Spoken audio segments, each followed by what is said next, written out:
So when I think of tailgating, I think of a bunch of people congregating at the back of a pickup truck bed, grilling some food at a sporting event.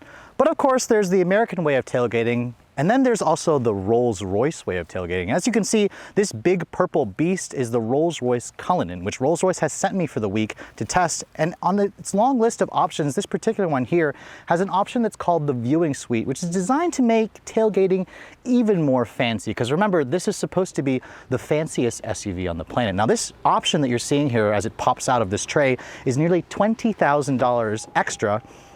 And with these two swing-out leather-lined chairs, although I'm a little sad that I have to manually open this, once you actually have this out and sit back here, you have to ask yourself, is something like this worth it? Because this Rolls-Royce Cullinan that I'm driving this week is around $430,000. And you have to ask yourself, is it actually worth it?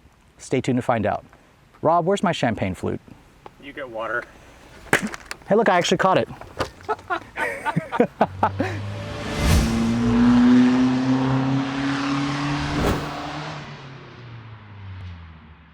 So calling this thing the fanciest SUV on the planet is a pretty bold statement. However, as you guys know, with Rolls-Royce, everything is made to order. This is a hand-built car in England, and it's essentially what royalty has driven for the last 100+ years. So the Cullinan, you guys know this is Rolls-Royce's first ever SUV, and it's accounted for nearly 25% of their sales here in America. In fact, Rolls-Royce said they sold over 5,000 cars in 2019, which is a 25% increase, all because of the Cullinan. Now, the coolest thing about a Rolls-Royce, besides the key fob matching the twilight purple color, which is 12 grand extra on this car, is when I unlock the damn thing,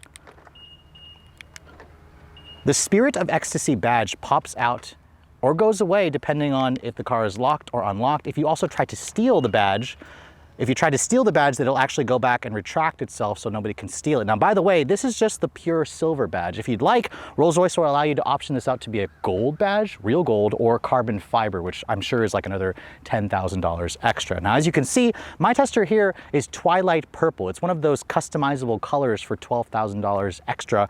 And it also has a silver bonnet finish, which this is an extra $7,500, which is ridiculous to me to spend $20,000 on just the paint color. But you have to admit, it makes an already polarizing car that it stands out even more standoutish in this color. The grille is offered in several different finishes, and as you can see, it's actually a pretty sturdy full metal grille. This is milled aluminum. That's kind of what you find all over the exterior of the vehicle. As you guys also expect with a car that's this expensive, full LED headlights are standard. Rolls-Royce has a very distinctive look to the LED running light, LED turn signals, LED low and high beams. There are functional vents here and there. There's the sensor there, of course, for the radar cruise control. And really, you look at this car and you just think to yourself, it's really ugly. I don't particularly like the way it looks, but it's a Rolls-Royce. That badge means something. This is more prestigious than Mercedes, than Porsche, than Audi, than BMW, than Bentley even. Rolls-Royce says that this doesn't compete with the Bentayga, even though that is the direct competitor, because the Rolls-Royce, remember, has a starting price of around $330,000. This is not a cheap date by any means, and that's what you get with a Rolls-Royce. Now, following me over to the side of the vehicle, you can see the twilight purple is even more stunning, and the Cullinan is one of the biggest vehicles that the company has ever made because this car stretches around 210 inches long. Its wheelbase is 130 inches long as well. This is about the same size as a Lincoln Navigator, which is, again, a big vehicle, although the Cullinan kind of hides its mass pretty well. You really don't notice how big it is until you actually get next to the vehicle and see the sheer size. Now, the Cullinan comes standard with either 21 or 22-inch wheels. These wheels here are actually free, if you can believe it. However, the center caps, which are painted to match the spokes of the wheels, are an extra $1,200. And I love the center caps because that Rolls-Royce emblem there stays upright. And when the vehicle's moving, you can actually see it jiggle back and forth, which is a pretty cool thing. This car also has an adjustable air suspension, which can raise and lower the car. Rolls-Royce actually gave this thing an off-road mode, if you can believe it, which is just crazy to me. Who the hell would take this thing off-road? Above me, there's a panoramic sunroof on this particular one here, or you can also replace that with the Stargaze headliner for like an extra $12,000, which would replace the panoramic sunroof with shooting stars and whatnot. At the rear of the vehicle, you can see typical Rolls-Royce design, full LED taillights, a lot more chrome. It's actually very low key. The front has a more distinctive look to the rear.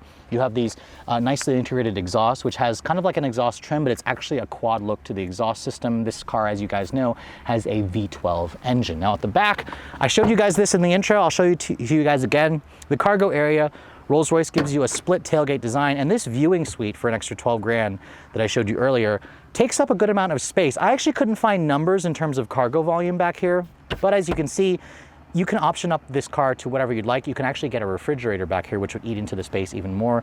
I'd say this is probably around just under 30 cubic feet of space. It's not a lot, granted how large the car is, but remember, you don't buy a Cullinan for amazing cargo holding capability. You're gonna buy a Lincoln Navigator for that. You buy this because it is the ultimate luxury SUV, and the Cullinan certainly lives up to that reputation. So obviously the exterior of the Rolls-Royce Cullinan is definitely a magnificent sight, but you're going to be spending a lot of your time on the interior of this vehicle, which, by the way, this particular one has a lot of matching purple accents, which of course is extra. This is a Rolls-Royce. I have to say, the exterior, for me, I like the color combination, but I really like the interior with this light gray color, with the darker color accents, the purple accents. It is a very nice place to spend time. Now, first things first, you're probably noticing the door. I have it opened all the way. It's just so far. I can't really reach it without leaning over, but that's just way too tedious. So instead, Rolls-Royce just gives me a little button right here. If I push and hold that button, you can see the door will shut for me, which is very, very nice, of course. It only will shut for me. I can shut and close the passenger side door from this button for the passenger driver side over there. It is very nice, but you have to manually open the door, which is just so tedious. I wish that Rolls-Royce just made it so I could just push the button there to open the door as well. Now, when you finally get into the interior, which, by the way, that door sounds very, very solid. You can easily tell this car feels very expensive. Once you get inside and look at this interior, this is, remember, a car that's almost $500,000. And I will say that the interior looks very fancy. It looks very expensive. I like all the LED lighting. I like the seats you can see here with the Rolls-Royce embroidered onto the headrest with more of the contrast piping and stitching. This is $2,000 extra. The Spirit of Ecstasy logo on the door panels are also $1,200 extra. The leather stitching on the dash you see here with the contrast stitching, that's like another $1,500 extra. And if you notice, the steering wheel here is navy blue. This is $1,200 extra just to have the steering wheel rim in navy blue, which it seems a little frivolous to me, and that's annoying. Now, to start up the Rolls-Royce, the button to start up the engine is actually over here on the left, like a Porsche.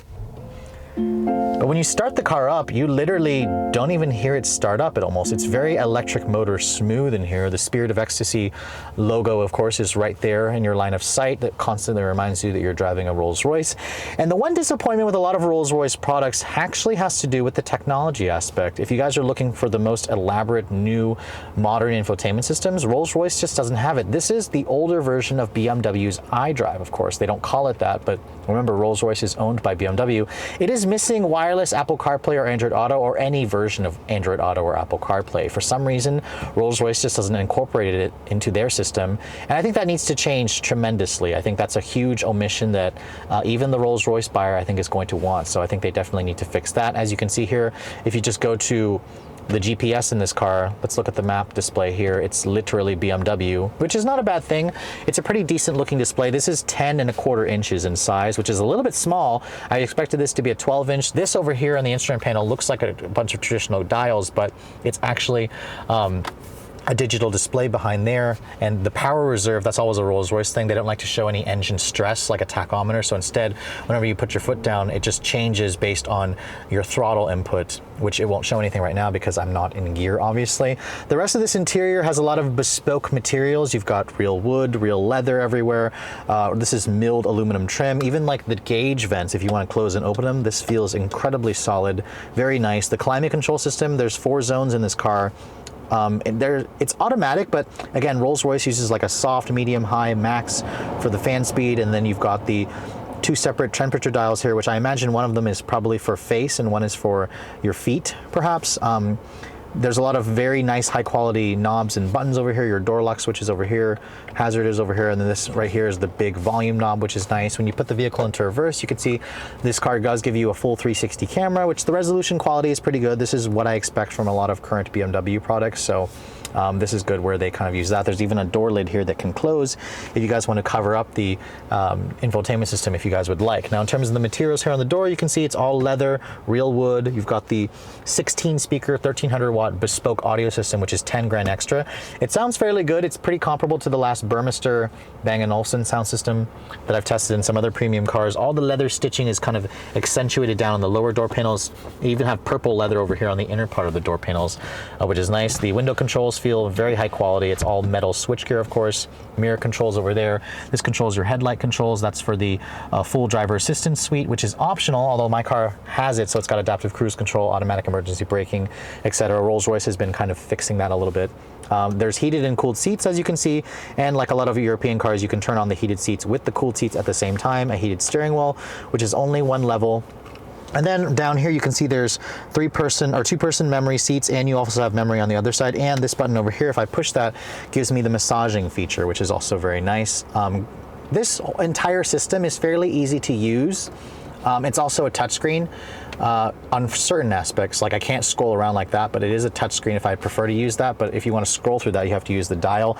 Rolls-Royce also gives you the Spirit of Ecstasy logo over here, a lot of shortcut buttons, a lot of chrome trim in here, which can get a little bit annoying when you're trying to keep this free of fingerprints. And then there's also an off-road button over here. If I push that, the car's air suspension will actually raise up. You can see here it shows you what level it's at and whatnot. I don't know entirely what their level of range is, but who in their right mind would take their Rolls-Royce off-roading? But it's good to know that you can, because remember, this is an SUV. Opening up this, you can see it's a pretty good amount of storage, more chrome. There's 2 USB-C charging ports in there, which actually surprised me that they put a USB-C. And these seats are so comfortable. The leather just feels expensive, high quality. They adjust in like 20 different ways. Although I'm surprised to see that this right here is actually manual, which seems a little funny to put on a very expensive car like this. The headliner, as you can see, is also wrapped in leather. The visors are also wrapped in leather, which is very nice. All of this is LED lighting, and if you'd like, you can close this, the panoramic sunroof, which if you guys want the Stargaze headliner, you have to give up the sunroof, which is kind of annoying. I think Rolls-Royce should just be able to offer both at the same time, maybe. If you open up this, you can see the glove compartment is a little bit small, but it's damped and lined with felt, and the lamb's wool carpet in here is just so incredibly nice. So overall, the cabin of this Rolls-Royce, to me, feels special and expensive, but the technology aspect is where Rolls-Royce definitely could use an upgrade. So obviously with a Rolls-Royce, you might be driving it, but you also might be rich enough to have your own driver. So the rear seat of the car is really where you want to spend a lot of your time. And it wouldn't be a Rolls-Royce without the signature umbrella that comes out of the doors. There's actually 2 umbrellas. I've heard that this umbrella is $800 to replace. So make sure you don't lose the umbrella. It fits very nicely into this cool little door pocket here and even clicks into place. Now, you're probably noticing the rear looks a little bit sparse. That's because these are the free lounge chairs. Really, the seats that you want are the sanctuary seats, which I don't know how much those sanctuary seats cost, because on Rolls-Royce's website, if you option in that feature, it doesn't actually tell you the price. It's probably one of those things where if it's too expensive, if you have to ask how much it costs, it's too expensive. Now, as you can see, Rolls-Royce doesn't disclose how much legroom you get back here. It's enough legroom. This car is huge. You have a ton of space back here. I'd probably say it's around 42 inches of legroom. That's pretty similar to the last, those big full-size pickup trucks. And you know what? Even though these are the base seats, the leather in here is just so incredibly plush. The lamb's wool carpet, I just want to take off my shoes and socks and just sink my feet into how soft these carpeted mats are. They're $2,000 extra, totally worth it, worth every penny. In terms of additional features, for example, this door is a suicide door, as I said, and you know what? Just like the front seats, I can't be bothered to close it. It's just too far. I just push this button over here, the door closes for me automatically. You do have to push and hold the button, which for some reason there didn't actually close. Let's try that again. Broken. Why is it not closing? Oh, why is it not closing? Oh, what's going on? Why aren't you closing? Oh, the umbrella's sticking out. Why would the umbrella be sticking out? I don't know. It's like, I guess we can try to fix that. Okay. All right. Nothing to see here. So take 2, the reason why that door wasn't shutting is because the umbrella was sticking out slightly. Let's try that one more time. There we go. It even soft closes for me. Now, getting back here and sitting down, as I mentioned, the seats are super comfortable. If you wanted to get the sanctuary seats, it'll replace this middle seat here with basically a refrigerator, an entire console. You'll have seats that have like an adjustable calf, like massager and massaging rear seats and cooled seats. This one here only has heated back seats, so it's pretty sparse by Rolls-Royce standards. You do have this little armrest here. It's pretty basic, especially for a Rolls-Royce. I'm not entirely happy with the way that the lounge seats kind of look, but at least the leather is very comfortable. Now, my tester also has a rear seat theater package. When I push this button here, you can see these screens pop out, and you can essentially just control what you see in the front, in the back of the seats. You can also play, movies back here and whatnot. The screen itself is a very nice size. I like the fact that it allows you to tilt and adjust it. I am missing picnic tables back here, which have these little tray tables that fold out.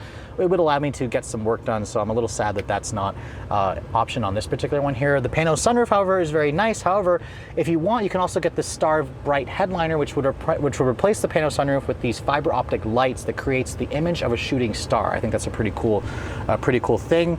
Other than that, the back seat, as you can see, it's a really nice place to spend time. I would also option in the manual sunshades or the power sunshades, which my tester doesn't have. So really, with a Rolls-Royce, you're probably going to have to spend like an extra $30,000 to $40,000 upgrading the rear seat. My tester only has the $10,000 option for the rear seat entertainment system. But really, it is fairly basic back here for a Rolls-Royce. Now, underneath the massive hood of the Cullinan, you're going to find a choice of two engines, although it's the same displacement, a 6.75 liter, that's right, a 7.5 liter V12 that's twin turbocharged.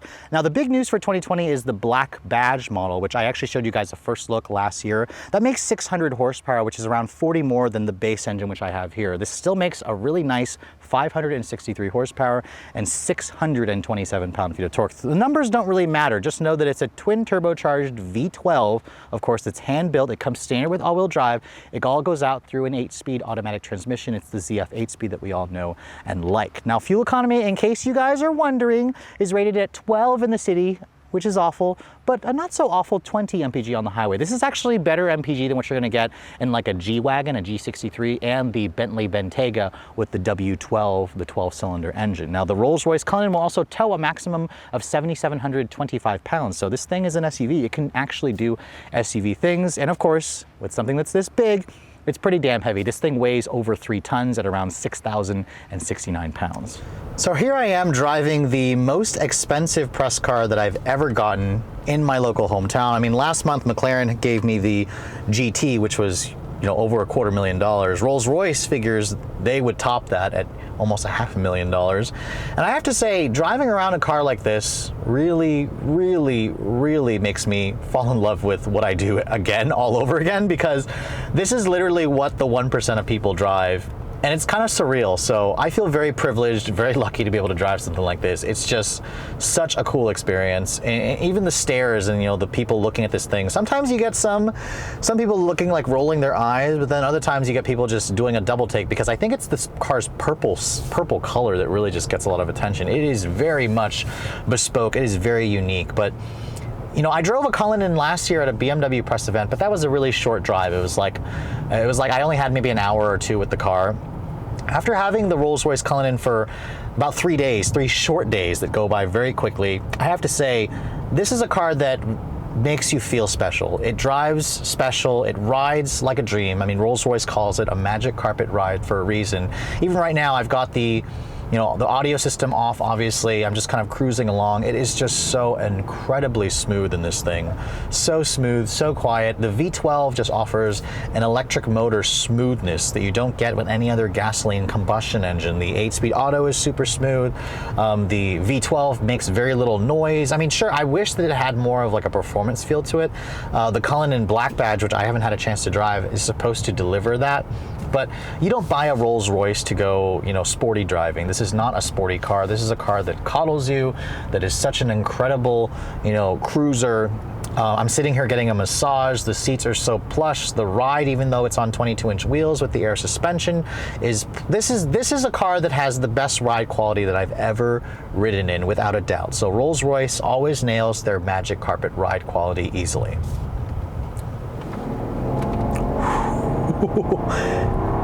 So that was only like literally a quarter throttle there, and you guys saw how the entire front end kind of just bucks down, like the rear squats a little bit. This thing feels like it just wants to keep stretching his legs, and that's the thing about this car, is it weighs over 3 tons. It is a heavy, heavy, heavy car. And you feel that weight, but it's got so much power that you kind of are just in shock at how easily this thing will accelerate. It just keeps moving. It keeps wanting to pull as well. 0 to 60 in this thing happens in probably under 5 seconds. And for a beast that weighs over 6,000 pounds, you can't argue that that is impressive.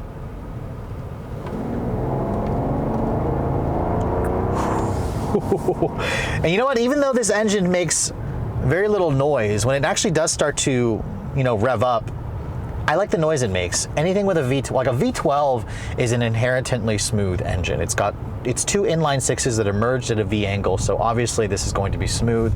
It's going to be quiet. It also makes the bonnet extremely long, as you can see. The Spirit of Ecstasy is right there. But if you guys don't want to see that, you can go here into the vehicle settings and go to Spirit of Ecstasy, and you can tell the car to lower it, and as you can see, it just disappears right under the hood. But why would you want to do that? You want to be able to see that as you're driving. It's just a constant reminder of the prestige that you are driving. But in terms of the handling ability, for a big car or big SUV, I'm surprised at actually how well the Cullinan handles. I mean, obviously, it's got very slow steering. It's electric power steering. It doesn't offer much in terms of feedback, but the car is just so damn heavy and planted that you can take corners a lot faster in this thing that you probably didn't think you could. It also has very good control of its body motions. Like, I'm always super impressed with how these big, heavy SUVs, take fast corners. They can actually take fast corners relatively well. You've got these big, massive 22s on 285 wood tires. There is no adjustable suspension in terms of like a Sport or a Sport Plus, which I actually find it to be rather pleasant how they don't do that, because why would you want to put something like this in sport mode? It has an off-road mode, and that's really the only thing that'll allow you to adjust in terms of the suspension with the air suspension. And sure, like, could they have given us a sport mode, made this thing a little bit stiffer? Absolutely, but why would you want to do that? You buy a Rolls-Royce because it coddles you in luxury.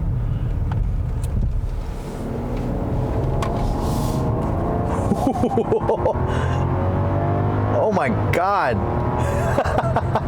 Yeah, this thing easily gets up to speeds, and you don't feel the speed about this car. I mean, even at highway speeds, there's so little noise in here. I barely hear the engine aside from just a very nice muted growl, which sounds good.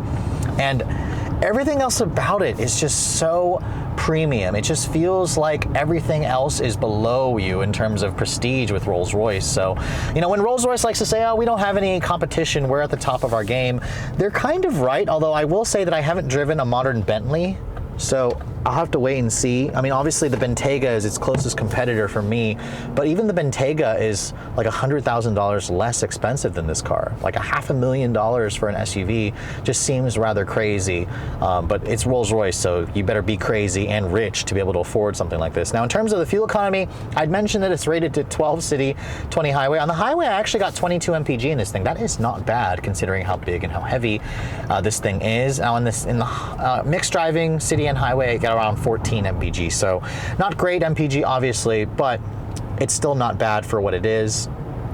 And sitting here riding in comfort, quiet, serene, like, you just kind of forget about the stresses of the outside world, and that's kind of the beauty with a Rolls-Royce. So this car for me definitely feels like the ultimate in luxury SUV motoring.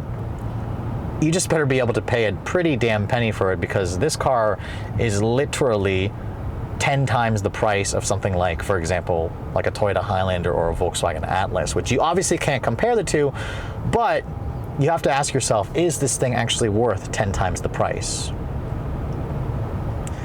So when you get the opportunity to spend a couple of days with a car that costs nearly $500,000, your perception of reality can definitely become blurred, because this car seriously coddles you. I've been spoiled in a lot of press cars over the years, but having to spend a couple days with this, I'm gonna be really sad to give this one back, because it really gives you a taste of what the super wealthy actually get to live with. This is a car that is literally only for the 1% of people, because it starts, as I said, at $327,000 for the base version. If you guys want the black badge model with an extra 40 horsepower, that'll cost you an extra $50,000. Now, my tester here has about $100,000 worth of options, which I'm not gonna go over what those are, because we'd be here all day reading down the list from the Monroney sticker.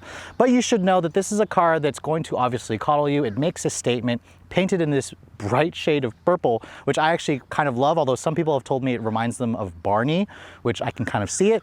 This is a car that you're going to constantly drive around or be chauffeured around and kind of remind yourself, I've made it in life. And that's exactly why Rolls-Royce has the prestige that they have across the world. This car brand essentially drives around royalty, and they've done so for the last 100+ years. Now, with all that said, it's really hard for me to find some things to nitpick about. I mean, sure, I really think that Rolls-Royce needs to hurry up and add Android Auto and Apple CarPlay. It's got the older version of the BMW iDrive system, but really in terms of my complaints, it's really hard to complain about Rolls-Royce because these cars are custom built. They're all hand built with bespoke options, and you can really option them up to your heart's content. So it's really difficult to find flaws other than the fact that it's so bloody expensive.